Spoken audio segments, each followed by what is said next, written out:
This is a true story about a friend's family using a charm called Kumathong. Lately, every night, I've been having nightmares. Every night, I wake up startled at 3 a.m. Every night, when I look in the mirror, I see a pale, lifeless face staring back at me, tired, dazed, staring straight at me. I'm Bean, an ordinary office worker, working from 9 a.m. to 5 p.m. every day. I live in a modest apartment, and like every other office worker, I have to work hard to make a living. The only thing that makes me feel somewhat special compared to others is my deep faith in Buddhism. I am a vegetarian and always try my best to help others whenever I can. I also enjoy reading books about Buddhist teachings, but due to my busy work schedule, I don't have much time to read them thoroughly or study deeply.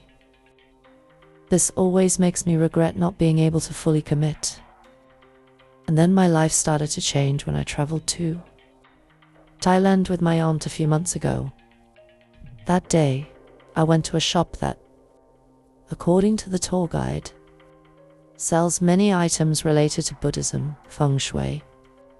It's been opened for a very long time and is extremely reputable. If you're lucky, you might even find some rare items. Because of my faith in Buddhism, I enjoy wearing prayer beads or jade bracelets. I also like feng shui items, scriptures, and Buddha statues. Hearing what she said, I felt very excited. As soon as I stepped into the store, I was immediately captivated by a pleasant incense scent that made me feel light and indescribably elated. Can you help me choose a few Buddha statues to bring back to Vietnam? I asked the shop owner. He pointed to the myriad Buddha statues displayed respectfully on wooden shelves and began advising me on which ones I could take. This middle-aged man, with a plump figure, smiled and complimented. "You have a strong faith in Buddhism, don't you? Your face is round and blessed. Just looking at you, I can tell you're destined for good fortune." Women love compliments, especially those who believe in Buddhism. Being told they're blessed is something anyone would enjoy. So, it wasn't surprising that I immediately warmed up to this smooth-talking shop owner. Besides the Buddha statues, he also introduced me to Kumathong dolls, a very famous type of doll in the land of the Golden Pagoda. They can help a lot, miss. Treat them like your own children, and they will protect your home. Ward off evil people who wish you harm. If you wish for wealth, you will have wealth. If you wish for fame, you will have fame, the owner said, smiling with squinted eyes. I hesitated and asked, "But I've heard they are ghost children. Very dangerous." The type of Kumathong you mentioned is different. The ones here are made by great monks with immense spiritual power, and they're very kind. Every one of them is gentle. Here, let me show you some photos I took with the monks, he said, quickly taking an album from the cabinet and placing it on the table. As he flipped through the pages, he pointed to the photos, continuously talking about the miraculous powers of the Kumathong dolls he sold. They not only bring you good luck and wealth, but also help you find love if you are lonely.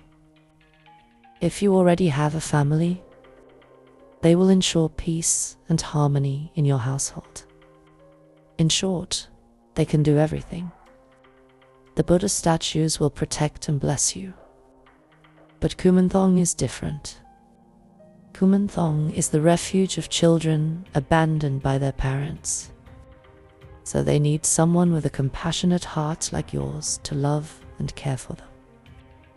Think about it. Not only will your life be more harmonious, but raising them also accumulates immense merit. Isn't that something to consider? In the end, I was persuaded by his sweet words and agreed to bring home a Kumathong instead of the Buddha statues I initially intended to buy. When I brought them home, I followed his instructions exactly. Indeed, life became incredibly smooth and lucky. Almost everything I did was successful. The only thing that didn't improve was my appearance. It kept getting worse. People around me looked at me with concern, reminding me, "Hey, try not to stay up too late. Look at those dark circles under your eyes." Looking in the mirror every day, I saw the dark circles under my eyes growing darker and larger. At that time, I thought it was simply because I was working a lot, staying up late, getting up early, and having a body that was prone to dark eyes and lips. So that's why. For about 2 or 3 months, luck kept coming my way. Then, bad luck began to hit me like a storm, sweeping everything away faster than the luck had come. The first person it targeted was my mother. I still lived with my parents. My mother had retired and stayed home to cook. My father was still working, but his job wasn't too strenuous. One day, during work hours, I received an urgent call saying my mother had suffered severe burns. I rushed to the hospital and saw her lying on a bed, her hands bandaged, her face still frightened, telling my sister, who had just gotten married earlier that year, "Your father and I were cooking when the gas stove suddenly flared up, growing larger and larger. I couldn't pull my hand back in time, and I was so scared I just stood there, frozen like a statue." Thinking it was a gas leak, my father called someone to check it, but they didn't find any issues.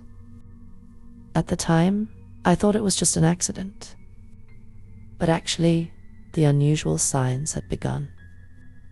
I often heard it murmuring in my ear when I was half asleep. Sometimes, I could even feel its presence, very clearly. My mother had extensive burns, so she had to stay in the hospital for a long time for observation. During the nights, I stayed with her in the hospital. I always felt a coldness, a chill that seeped from my bones outwards. Goosebumps covered my entire body as if I were wrapped in a layer of ice. Later, I met someone who told me it was because the Kumathong doll is a ghost. So it attracts evil spirits, which cling to me. Being an ordinary person with mortal eyes, I couldn't see them, but I could feel that strange, bone-chilling cold, without understanding why. My mother had been home for a few days when the Lunar New Year arrived. As usual, the whole family went to a distant temple to pray for good fortune at the beginning of the year, wishing for peace and happiness in the new year, while my mother and aunt stayed to light incense and admired the temple grounds. I stepped outside to cool off and saw a fortune teller spreading a thin mat under a Bodhi tree, gazing at me and waving me over. When I approached, he asked, "Has anything strange been happening in your life recently? Tell me, I can help you." Normally, I'm quite fond of fortune telling and astrology.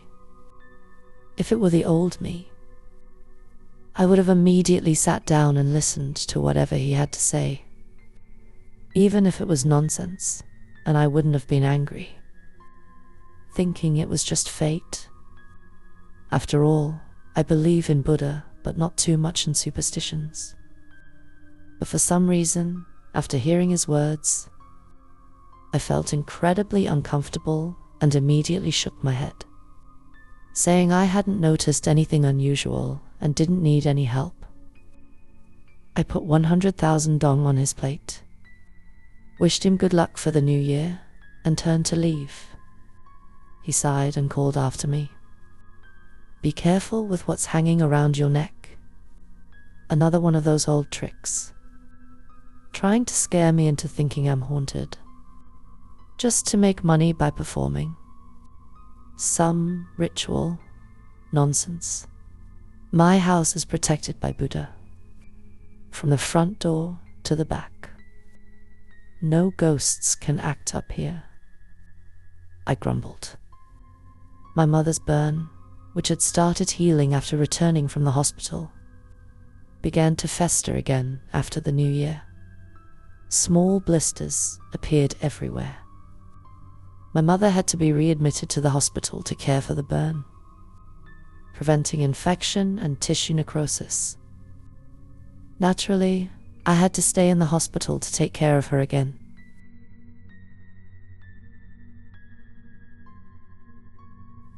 At night, from around 1 to 3 a.m., my eyelids would grow heavy, and my entire body would ache as if I had been beaten. Later, I realized that it was because the evil spirits, attracted by the ghost child, were clinging around me, trying to take over my body and control my physical form, which made me constantly tired and dazed, gradually falling into a deep sleep state.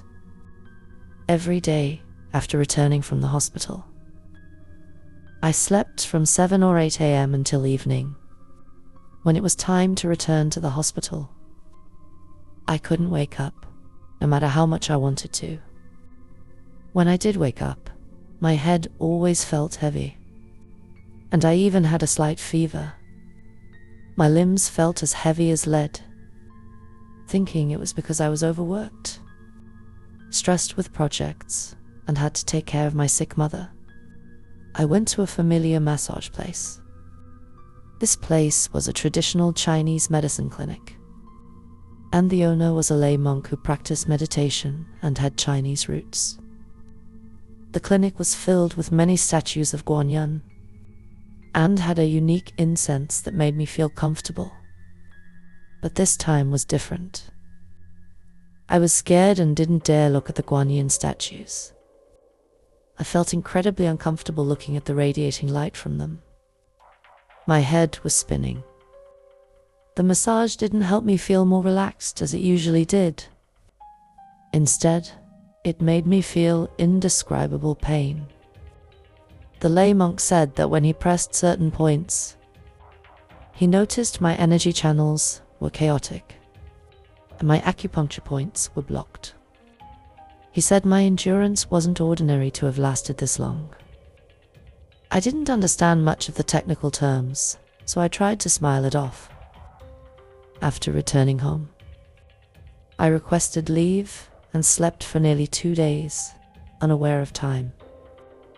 It wasn't until I heard my phone ringing continuously that I tried to get up to find it and see who was calling. But I realized my whole body was immobile, and my eyes were swollen and painful, unable to open. After a while, I managed to get up and move my arms. It was a message from my father asking me to come to the hospital. He said that although the burn was severe, it wasn't affecting my mother's spirit much. Yet she kept losing sleep, staring blankly at the ceiling, unable to hear or see anyone, as if she was lost in a daze. When I arrived, I pushed my mother outside for a walk and some sunbathing. She seemed to be in better spirits. I left the hospital care to my father and went back to work. There was too much backlog, and my leave was almost over. I couldn't afford to delay any longer. As soon as I stepped into the office, the secretary shrugged and exclaimed, "So on, adjust the air conditioning. It's too cold." But it's not even hot, and the AC isn't on. Someone next to her said in surprise. That unusual coldness was because I had just opened the door, bringing those things inside, and the girl's body was sensitive to them, causing a strong reaction compared to others. One of them might have quickly noticed and followed her. The next day, I received news that she had a minor accident, but was in a state of panic. That evening, I went with some colleagues to visit her. Suddenly, she grabbed my hand and said, "They are trying to find." I shivered and pulled my hand back because, right when she had her accident, for some reason, I received a phone call from her. But she didn't say anything, just remained silent for a few minutes, then hung up. I found it strange, called back immediately, but couldn't get through. The next day, I heard about the accident. At home, I couldn't sleep, not even with sleeping pills. My parents were still in the hospital, and I felt incredibly scared as auditory hallucinations started to disturb me. Sometimes they were soft whispers, far away like murmurs. Other times, calling my name clearly and distinctly, as if shouting directly into my ear. Around midnight, after falling asleep for a few minutes, I heard a rummaging noise coming from the fridge in the kitchen. Are there mice in the house? Number? It sounds like there's also a munchin sound, a very loud chewing noise. I wondered what it was. My house is on a high floor. There's no way there could be mice, and there have never been any before. So, what could it be? Maybe my dad came home and was looking for something to eat. But that didn't make sense. Why would he come home in the middle of the night? He would never leave my mom alone in the hospital.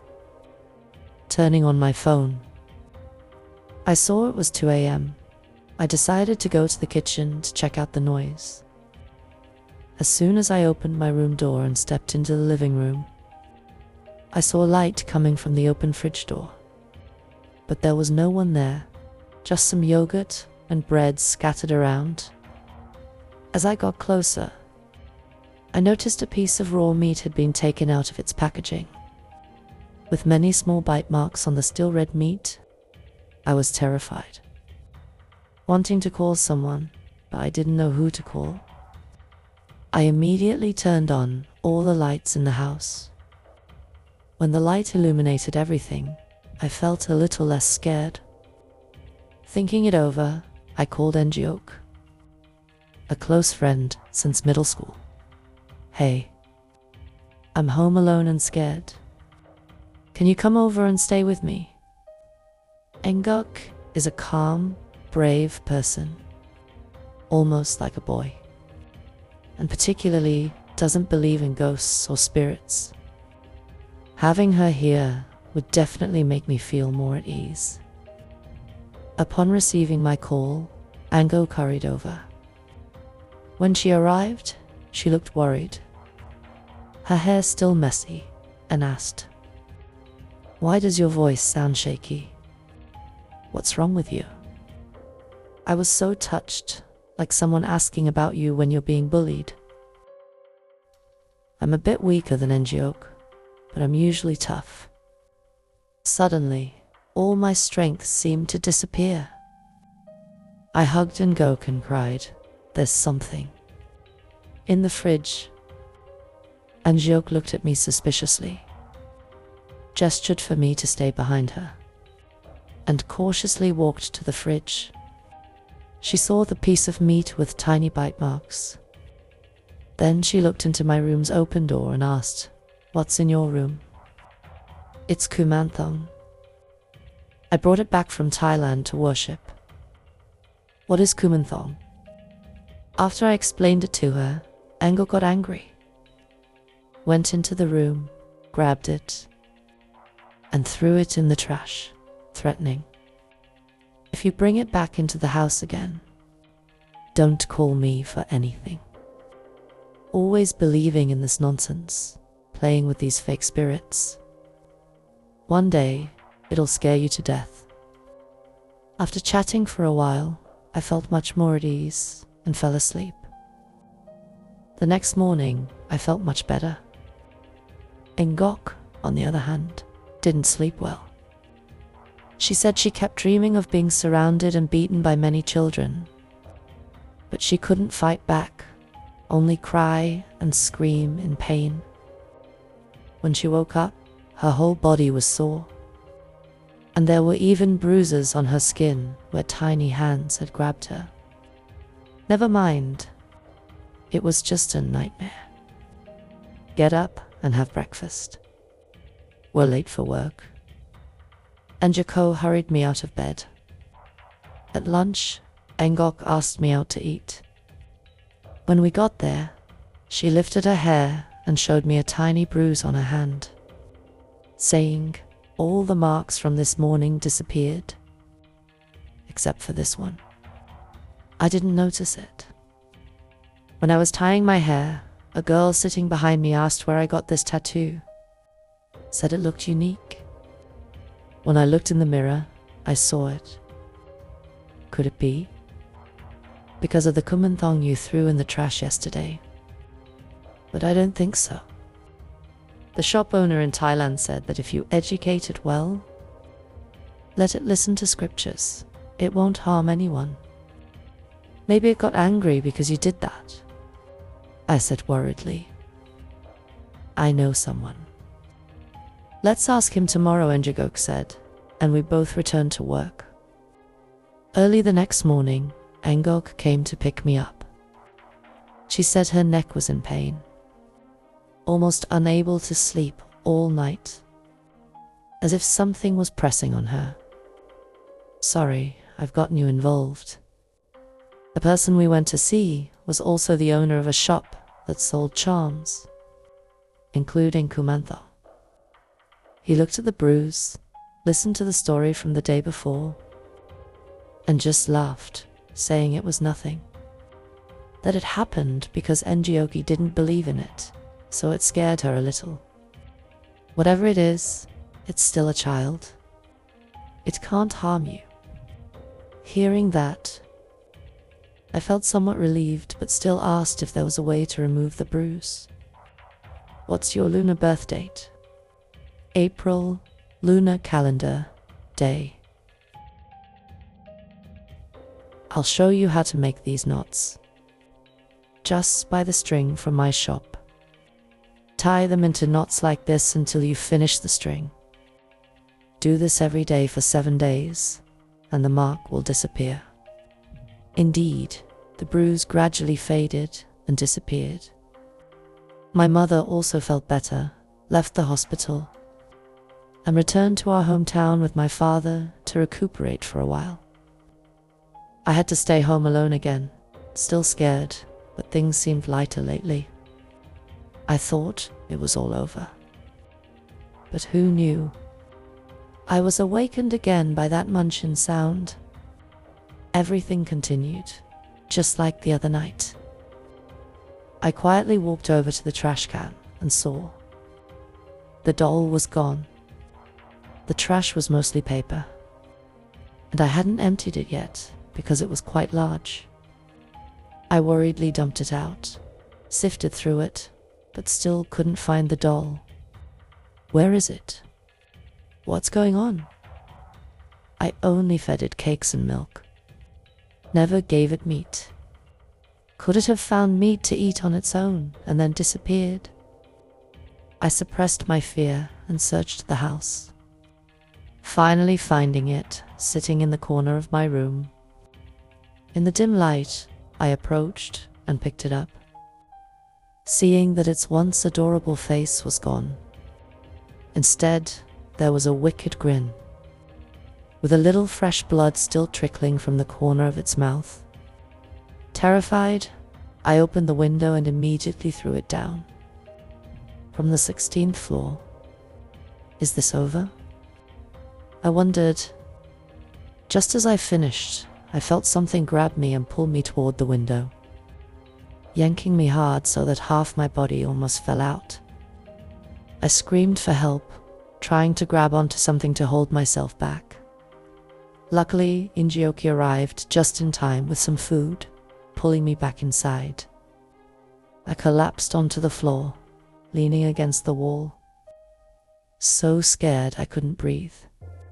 Suddenly, the window slammed shut with a loud bang, startling me so much that whatever little courage I had left vanished. I stammered, "Engoge, take me to that place we went to before. I think something big is happening." "What? You threw the Kumathong from the 16th floor? Are you crazy? Go back and find it. And you better find it. If not even God can save you. Why were you so foolish?"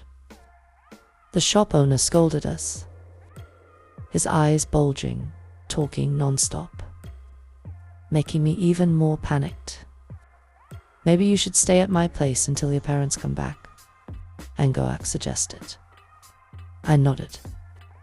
When I returned to the apartment, packing my things to stay at Ngioks for a while, I saw a piece of paper stuck onto the door. I just found a beautiful doll. Seems to be related to Buddhism. You're into that stuff, right?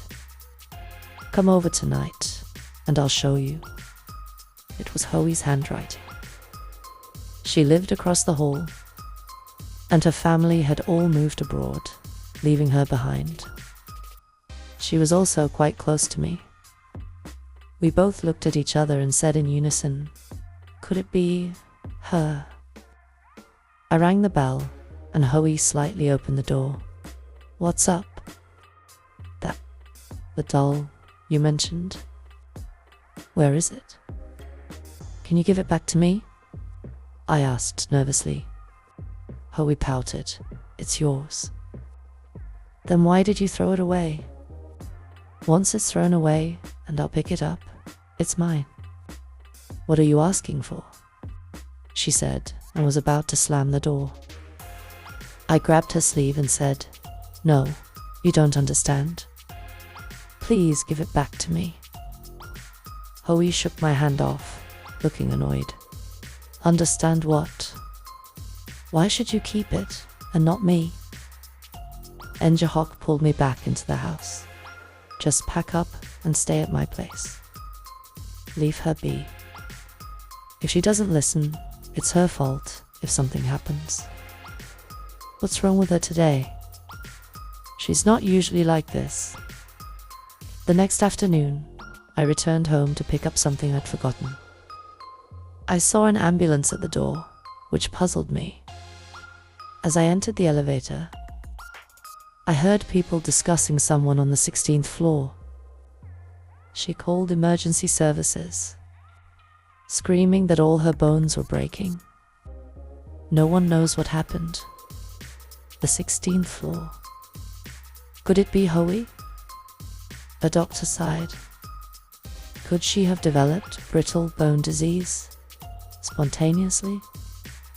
It seems like brittle bone disease makes bones fragile, easy to break. I thought to myself, hoping the elevator would reach my floor quickly. Entering the house, I saw Hoey lying weakly on the bed. The doctors said they couldn't move her to the hospital in her current condition. She couldn't eat anything. Even chewing caused her bones to be affected, so they could only provide nutrition through a feeding tube. How the hell did she go from being healthy yesterday to this today? Ngok's voice startled me from behind. Hearing Ngok's voice, Hoey's eyes slowly moved, glancing at us. I forced a faint smile and waved at her. Suddenly, she seemed terrified, mumbling, as if she had seen something terrifying right behind me. Her face showed pain and despair. Hoey slowly sat up, the sound of brittle bones cracking. The nurse tried to hold her back, But since Hoey's bones were extremely fragile now, she didn't dare use too much force. Hoey managed to break free and stood in front of me, her body painfully bent. I was scared and unsure of her intentions. The chief doctor's voice rang out, ordering, "The patient is showing signs of excessive mental stimulation. Administer a sedative immediately." While the nurse hurriedly prepared the syringe and medicine, Hoey took a few more steps toward me, causing me to step back and slip. She smiled, then maintained that bizarre smile, leaned backward, and I heard the crack of her spine breaking sharply. Her broken back caused her entire weight to shift onto her legs, bending them downward. Hoey gritted her teeth in pain. Blood began to seep from her waist and mouth.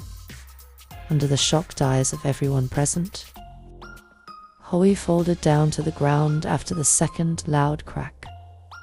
From her knee joints, unable to bear the weight, folding back completely. When the nurses lifted her onto the bed, I felt as if her body had no bones, bending like a bow.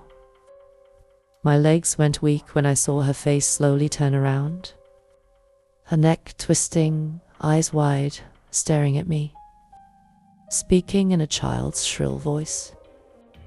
"Being thrown down from the 16th floor ends up like this." I jumped up and ran back to my house, locking the door tightly. Suddenly, I heard a child's whisper faintly in my ear, so soft that I couldn't make out what it was saying. As I tried to stand up, my hand touched something on the ground, right next to where I was sitting. It was the doll.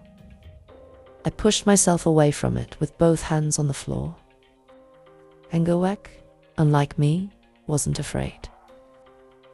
She boldly picked up the doll, looked at it for a moment, and asked, "Its hand seems to have a piece missing. When you brought it home, did its mouth smile crookedly like this?" As she spoke, she turned the doll around to show me. "No, when I brought it home, its mouth was tiny, not smiling. And that missing piece on its hand wasn't there either." Suddenly, the lights in the room went out. Ingok and I, one standing and one sitting, were in opposite corners of the room, only a few paces apart. From all directions, a growing chorus of children's murmuring chants filled the air. We were trapped in a thick, dark space. As our eyes adjusted to the darkness, I began to see tiny, newborn-like children, their bellies still with trailing umbilical cords, toddling slowly toward us. Their mouths were opened wide in song and sinister laughter. A very wicked laugh, I could tell. The sound coming from them wasn't Viennese. Unable to bear it any longer, Ngok rushed over, grabbed my hand, and pulled me toward the door. It wouldn't open, and the children were getting closer, now almost right behind us. Frustruten and Ngok kicked the door several times, but it wouldn't budge. Just as it seemed death was imminent, the heavy door behind us suddenly swung open with a strong pull from Ngok, causing her to fall backward, taking me down with her. Both of us sprang up like springs and ran down the stairs from the 16th floor. I couldn't imagine the horror of being stuck in a confined elevator and losing power. How could one survive that? Overwhelmed with fear and panic, we just kept running, heads down. Only when we reached the green area downstairs did we dare stop to catch our breath. Seeing a crowd nearby, the two of us curiously moved closer to see why people had gathered in one spot. We heard someone say, "This guy is really good. He can exorcise spirits too, but he doesn't help just anyone. Hearing this, Enjo Kanai pushed through the crowd to get closer. In the middle stood a man dressed in a black baba, traditional Vietnamese outfit, doing something to a young man, probably in his 20s, with a wild look in his eyes. His breath catching as if someone was choking him. The man held the young man's wrist, dipping it into a bowl filled with water. With his other hand, he formed a gesture, placed it on the young man's forehead, and began to chant softly. Just as he closed his eyes to chant, the young man suddenly convulsed, and a black streak of blood appeared in the clear water, spreading until the water darkened. The young man slowly opened his eyes, now clear and focused.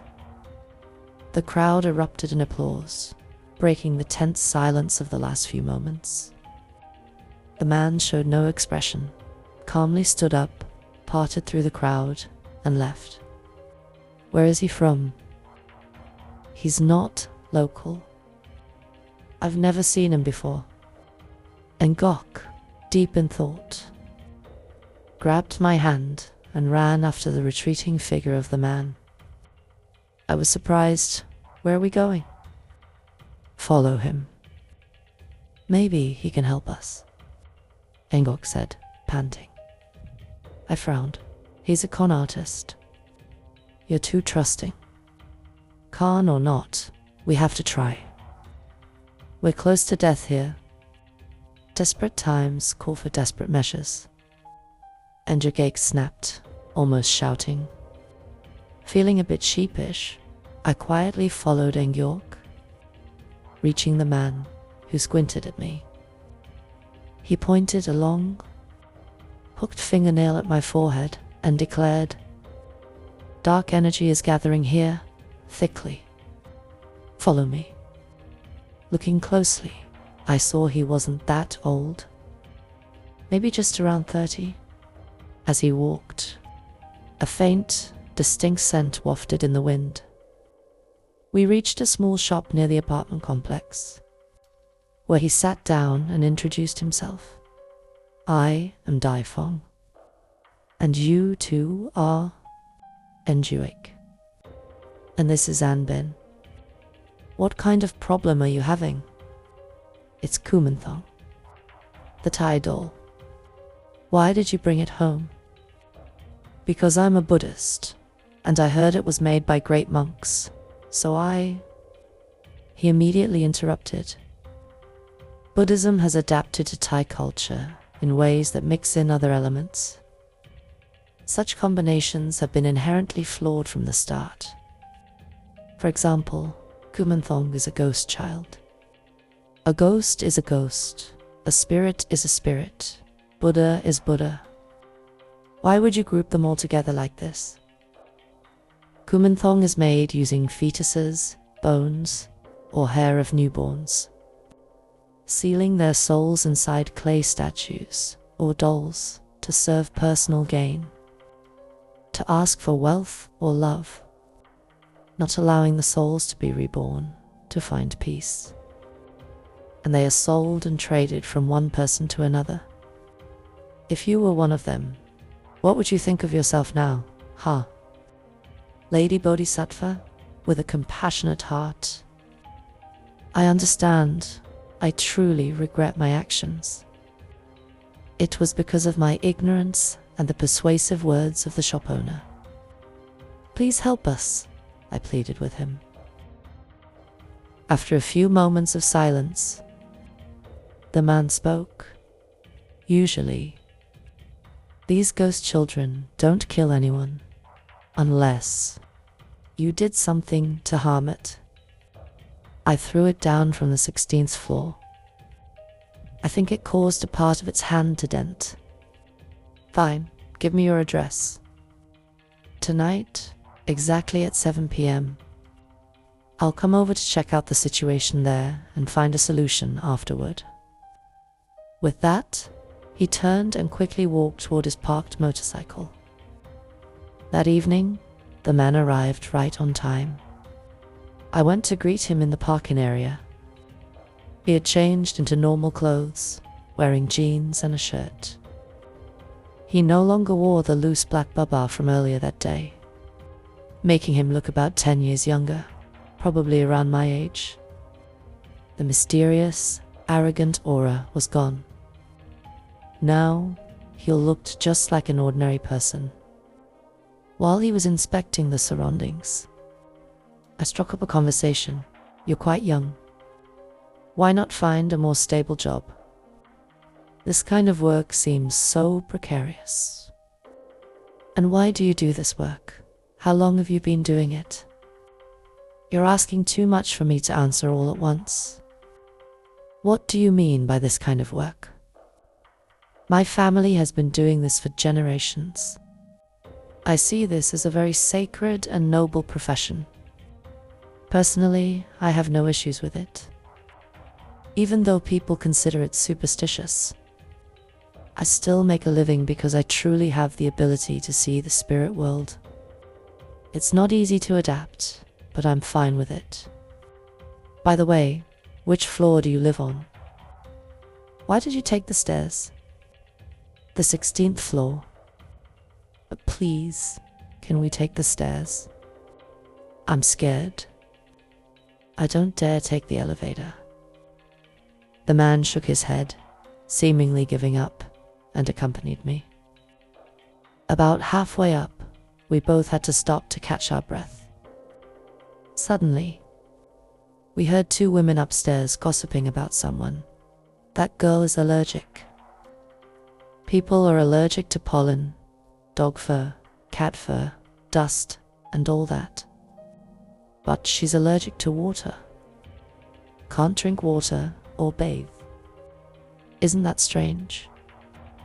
The other woman sympathized, asking, did she go to the hospital? What did they say? They recorded it as a special case with a rare disease to monitor and tried some experimental drugs on her, like a guinea pig. If she's lucky, the treatment might work. The other woman continued.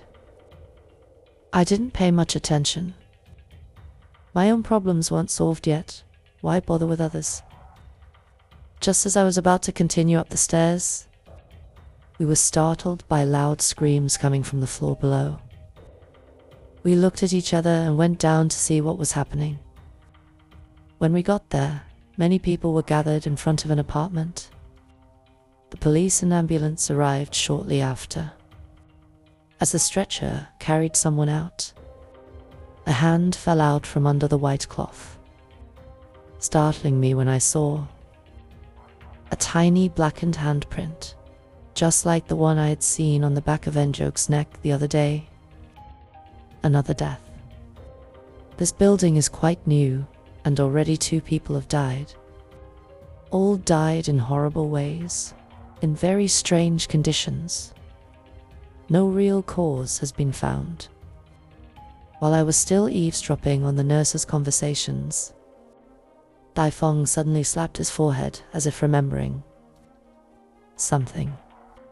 Didn't you say that when the ghost children were singing, no one else could hear them except you? Yes. So what? But wait, didn't you say those Kumathong were just children? That they wouldn't harm anyone? I just saw that handprint on the dead body's hand. It's definitely related to it.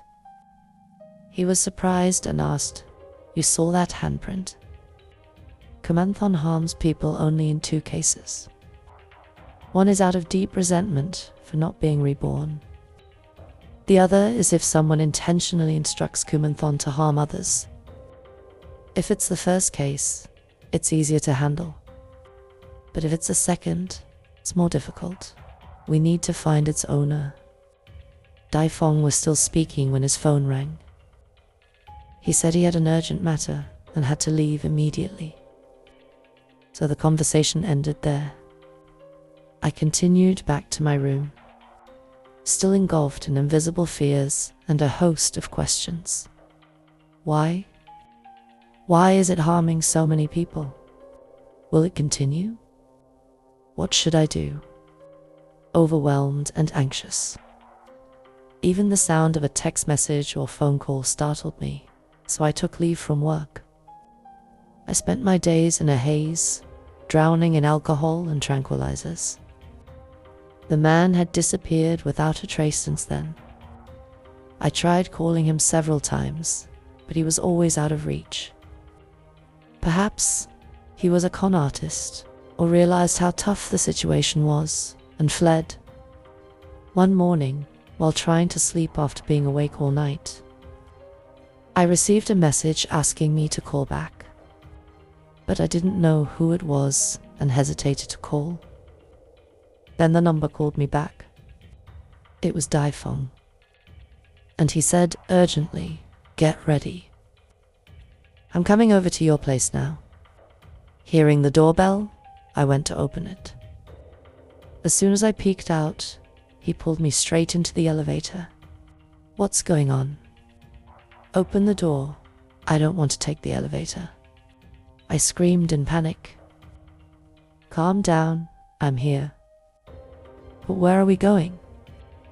Before Daifeng could answer, the elevator started shaking and swaying, the emergency lights flashing on and off. We were stuck on the 20th floor, even with someone beside me. The fear of enclosed spaces and the heavy psychological pressures of the past days nearly caused me to break down. The sensation of my heart being squeezed, breathless, my mind racing with the thought of not knowing what was wrong with the elevator, whether it might fall, and whether there was enough air. All the romantic scenes of men and women stuck together in an elevator in movies. I never thought I'd experience this damned feeling myself and be so disappointed, because it wasn't at all what I had imagined, not even a little.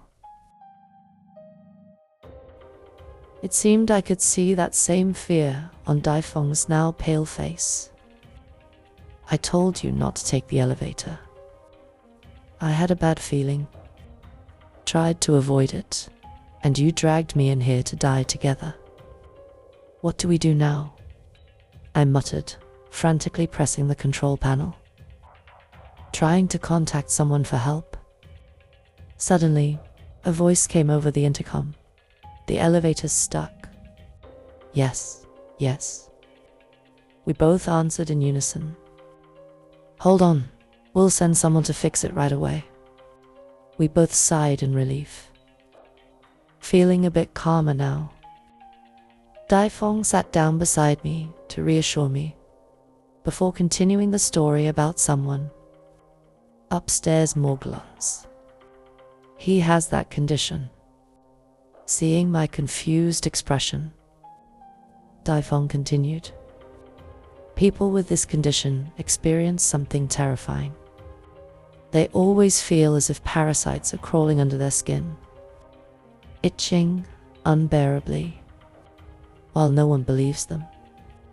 They scratch or even cut deep into their flesh with sharp objects. From the wounds, strange blue and white fibers appear, either individually or tangled into clumps, sometimes as thick as spaghetti strands sticking out. Pulling them out causes excruciating pain, like dying and coming back to life. They also appear on dogs and cats, causing them to scratch and tear at their own flesh until they bleed, get infected, and die. And on humans, there's no cure.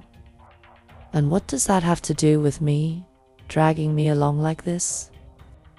The sufferers experience fatigue and loss of motor skills, mental sluggishness, and joint pain, sleep disorders, hair loss, reduced vision. Some even have their healthy teeth crumble. "I noticed you seem to have those symptoms," he said, feigning concern. "Are you crazy?" "I'm not itching or anything. Stop talking nonsense. That condition is just in their minds. If you want to visit psychiatric patients, don't make excuses like that, just because I live near them and drag me along. Enough already. I'm already haunted and can't live properly. You couldn't help and run away. And now you're back to bother me. Are you insane too? I vented all my anger on him in one unbroken tirade. Suddenly, there was a beep from the intercom. Both of us looked toward the speaker above, anxiously waiting. Mixed with the static was a laugh, very faint, just passing by, moving like a wave from my left ear to my right, then disappearing, slowly repeating, causing my ears to ring. It sounds like a child's laughter, I said nervously, clutching Daifeng's sleeve, trembling. The elevator doors were slowly opening. Chapter 3. Both of us stared at the elevator door, which was gradually opening wider. In the hallway ahead, a tiny child appeared, with a corner of its hand missing. I closed my eyes, unable to look. Hiding behind Daifeng, my voice trembling as I urged, "You're an exorcist. That child is the Kumathong I brought home. Aren't you looking for it? Do something." To my surprise, he whispered even more quietly than I did. Barely parting his lips, I left in a hurry and forgot my bag downstairs. I have nothing to deal with it. Oh my God, are you really an exorcist or what? Did you lose your mind? Going ghost hunting without any tools is like going to battle without a weapon. We're definitely done for this time. I pounded on his back, scolding him. Both of us stood there, staring at the infant as it tottered step by step toward the elevator door. My heart leapt with each step it took, my eyes wide open, afraid to blink. When it reached the elevator threshold, just a few steps away from us, it slowly extended its tiny arm toward me. Its eyes shimmered as if it were about to cry. Suddenly, a profound sense of sorrow welled up inside me. Instinctively, I reached out to grasp its hand. Daifeng jabbed me sharply in the side, causing me to startle and pull my hand back. Only then did I see its expression. Changed still. Teary, but now filled with cunning and malice. It grinned, revealing a mischievous smile. And suddenly, its arm extended, reaching up to repeatedly press the elevator control panel. The elevator began to shake violently and then plunged down like a car with failed brakes. I was so terrified that I could barely breathe. All I could hear was the screeching sound of the elevator. Car scraping against the metal frame, like old hinges that hadn't been oiled in years. And my eyes could see nothing but a blinding, empty white light. "Are you awake?" Looking around, I realized I was lying outside the elevator door. Daifeng seemed to have just woken up as well, his face still pale, unable to hide his fear. He showed me a large bag and then, with a pleading tone, said, "I'm sorry. I've got the tools now. Will you go with me one more time?" Seeing my bewildered expression, still not fully recovered from the shock, he continued, "The person we need to meet is on the top floor. This matter is somewhat connected to you. If you want to resolve it completely, you have to come with me. Get up quickly. Few people choose an apartment on the top floor. Firstly, because of the height, those who suffer from acrophobia may find it uncomfortable. Secondly, in the event of an emergency, such as a fire, it's difficult for fire services to reach the higher floors, and evacuating to a safe place requires more effort and less time than it does for others. The top floor of this building has only one apartment, much larger than the others, and it also has a very spacious balcony.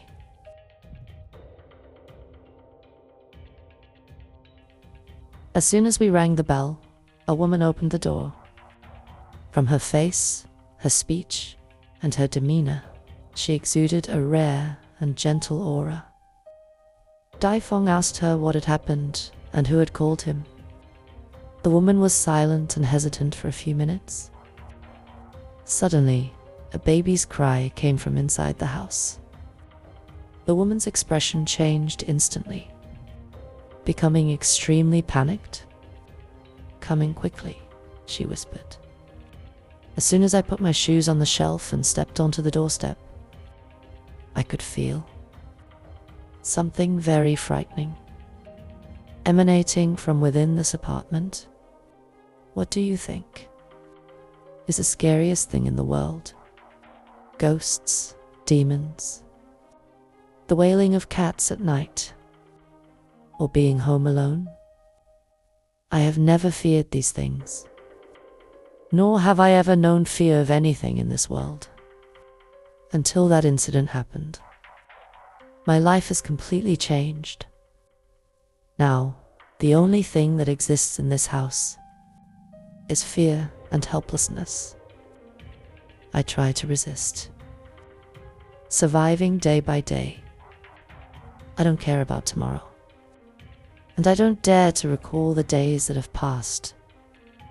I am truly afraid of them, the woman said, her voice flat, emotionless. As we walked further into the house, suddenly there was a loud cry from a child. The woman went into a room and gently picked up a baby, softly rocking and singing a lullaby. The way the mother looked at her child made me immediately feel that he was her entire world. But then, a very bizarre scene unfolded right before my eyes, instantly cutting off the peaceful flow of maternal feelings between mother and child. The child in her arms, about 2 years old, had smooth, pale skin. Prominent blue veins were visible under the skin, appearing densely all over the child's body, and they seemed to be moving, branching out and spreading more and more. So much so that it seemed the blood circulating in this child's body was a solid dark blue. But it certainly wasn't blood, because one could easily see the broken vein points on the skin. The child's face also had small blue spots with strange shapes. The more the woman soothed, the louder the child cried. She turned around, smiling apologetically. Seeing our horrified faces, she asked in surprise, "You too can see them too?" I didn't understand why she asked that, since both Daifeng and I could see them. The woman gently put the child back in the crib, walked outside, gesturing for us to sit on the sofa, then went to boil water to make tea, inviting us to have a drink. Once we were settled, she waited for us to finish drinking before she quietly sat on the opposite sofa, sighed, and said, "I'm home, and just now, as you both saw, my child, Daifeng and I introduced ourselves. Then I voiced my earlier concern. Why did you ask if we could see them? The woman slowly explained, because others can't see them. Only I can, and now both of you can too.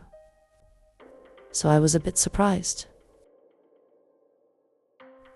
And when you called me, why didn't you say it was about your child and instead mention some man? I thought it was your husband who was sick, Daifeng asked. "Maybe you misheard," she replied. I looked at the woman in front of me. She showed no different expression, nor did she seem worried. Thinking about the scene earlier and that strange child, I suddenly felt a chill. I asked, "When did your child start showing signs like that? Was there anything that could have triggered it?" Her face suddenly fell, becoming somber and sad. It took her a while, but the woman slowly began to tell us her story. This child was the firstborn of her and her husband. They had grown up together, finished college, found jobs, and got married when everything was stable. They continued working tirelessly for 3 years, finally saving enough money to buy this apartment. Before that, no matter how difficult or stormy things were, they fought through it together. But ever since her husband's business took off and this child was born, their relationship started deteriorating for no apparent reason. It wasn't long before her husband said he no longer loved her. He couldn't continue wasting his time and youth on a marriage that was only held together by responsibility and habit. To him, love was the most necessary thing to maintain a family life. I want a divorce. She knew that no matter how unreasonable his reasons were, she had to agree to sign the divorce papers. When love had already left him, clinging to him was pointless. Before, he cared for his wife and child. After the love was gone, he quickly became an irresponsible husband and father, coming home later and later, some nights not at all, leaving her alone to care for their young child. All this to make her tired of him and agree to the divorce, freeing him sooner. But because of the child, she wanted him to have a father. So she tried to overlook all the humiliation and went to his company to ask him to reconsider. That afternoon, when she opened the office door, she saw him with his arm around the waist of a young, beautiful secretary, kissing her during working hours. The next day, I signed the divorce papers. After you promised me custody of our child in this house, Hong said bitterly. Right after the divorce, before this sorrow could subside, another misery quickly came crashing down. I saw those thin blue threads in my child's body. At first, I thought they were just veins. But then, I noticed they seemed to be moving. Watching closely, it became clear. There was something running along the blood vessels under the skin. I took him to the hospital, did thorough tests, but nothing unusual was found. I took him to nearly 10 hospitals, all with the same results. And besides me, no one else could see them. In the medical records the doctor gave her, the conclusion was that the child had Morgellons disease. All the prescribed medications were neuroleptic drugs, as there was no specific treatment for this disease. When I checked the prescriptions, I was shocked to see the doctor using antipsychotic and hallucinogenic drugs for both me and my child. It made me start to doubt, maybe the doctor was right. Perhaps due to the breakdown of my marriage and having to care for my child alone, I had become depressed without realizing it, leading to some mental instability, causing me to see things. Although she didn't find any abnormalities in herself, for her child's sake, she still sought therapy from a psychologist. After nearly 2 weeks, it didn't help at all. I saw more of them. They were getting deeper into my child's body. At that point, I could be sure that I wasn't insane. My child is definitely being parasitized by something unknown to me, growing inside. But luckily, he hasn't shown any severe symptoms yet. No signs of pain. No strange behavior. So I've had to leave it to fate, because there's no way to get them out of him. After hearing her story, I didn't know what to say. Right now, I was extremely worried, wondering if this strange condition of the child was caused by the Kumathong I had brought back. If it was, I felt deeply ashamed and remorseful toward them. Too anxious and nervous, I drank too much water. Leaning toward the hostess, I whispered, "Where's the bathroom?" Hong pointed towards the bedroom. I quickly went inside. Actually, I was just asking, out of politeness. Since we lived in the same apartment complex, the room layout was identical. So I was very familiar with this architecture. But as I walked down the hallway, I suddenly stopped, because I felt as if something cold, like a child's icy hand, grabbed my foot. I looked down but saw nothing. When I lifted my head and looked up at the ceiling, I saw it. I screamed. Hearing my scream, Daifeng rushed in. At that moment, it grabbed my leg and pulled hard, causing me to fall on the floor. My whole body stiffened, unable to move, my eyes wide open, terrified, staring at it, standing over my lower abdomen and smiling continuously at me. Hong also ran over. Seeing me and the doll staring at each other, she smiled and said, "Are you afraid of it? It does look a bit scary, but it's okay. It was made by some monks in Thailand." I stood up and shouted, "Where did you get it from?"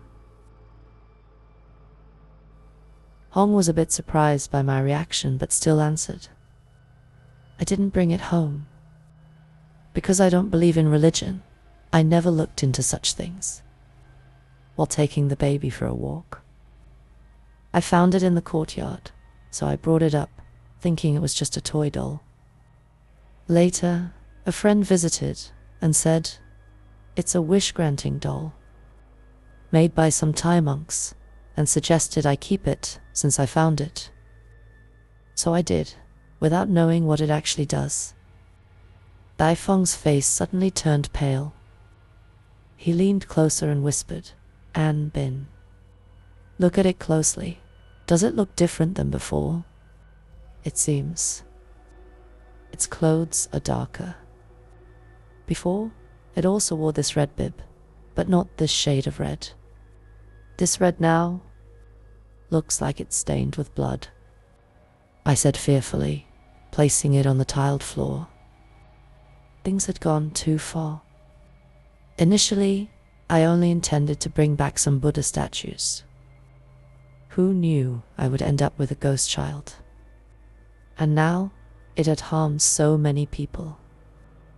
Thinking about that, I unconsciously looked at the Kumathong doll I had just placed beside me. It was sitting still on the floor, quietly watching me. What does it actually want to stop all this? I wondered to myself. Daifeng helped me up and bid farewell to Hong. As we walked down the stairs, he said seriously, "There's something not right about this woman." I looked at Daifeng, waiting for him to explain, but he said nothing more. A day later, the entire apartment complex buzzed with news of Hong's husband's death. For some reason, his body was brought back to the complex. When I saw the corpse, it also had those dark blue lines under the skin. They moved rapidly inside his body, as if countless blue worms were writhing through his veins. I instinctively looked for Hong, and she was among a group of people, crying hysterically. From her tear-filled eyes, I could see hints of hatred and resentment. And then, a strange smile briefly appeared on her lips, just curling up slightly before she immediately resumed, her wailing over her husband's body. Daifeng stood beside me, his brow furrowed, seemingly deep in thought. So I didn't mention the strange expressions I had just seen from Hong, afraid of interrupting his train of thought. When Hong left with the police for some mandatory investigation, I quickly approached a nearby officer to ask how the man had died. The officer frowned. "Who are you two? Why are you asking? We've been neighbors with him for a while. Now he's suddenly gone like this, so we're just curious." The officer looked at us with suspicion, but still said, "He died at home. Possibly a suicide. You two should come with me to the station." How could he have committed suicide? According to Hong, he was quite happy now, having just bought a luxury car, enough money for a comfortable life, even supporting a few girlfriends on the side. Why would he need to kill himself?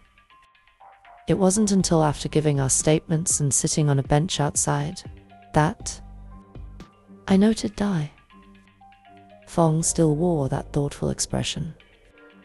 I nudged his shoulder. He turned to look at me, startled and confused, but still didn't speak.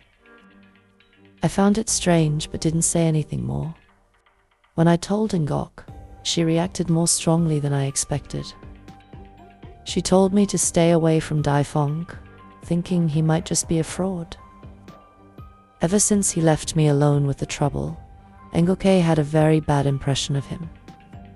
But what would he have to gain from tricking me? Ngoke snapped. "I warned you.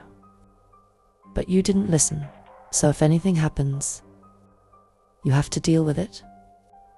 Just don't come crying to me."